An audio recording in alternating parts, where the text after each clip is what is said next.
সেদিন দুপুরে খাওয়া দাওয়ার পরেই বেরিয়ে পড়েছিলাম একটা জায়গায় যাওয়ার জন্য। আর আমরা তো এদিক সেদিক যেতে গেলে টোটো করেই যাই। আর ওয়েদার যদি খুব ভালো থাকে তাহলে টোটো করে তো কোথাও ঘুরতে যেতে খুব ভালো লাগে। বলি দাঁড়াও কোথায় গিয়েছিলাম, এই যে দেখছো দল বেঁধে সকলে মিলে চলে গিয়েছিলাম মতিঝিল পার্ক।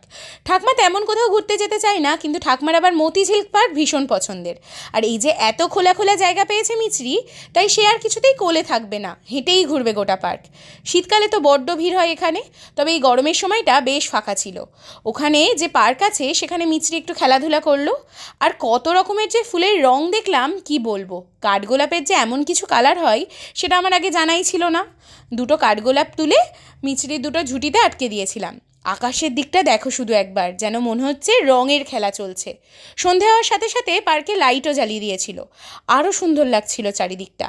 ফেরার সময় মেয়ের আবার নতুন বায়না, হাঁটবে তাও আবার কারোর হাত ধরে না, অনেক বড় হয়ে গেছে তো।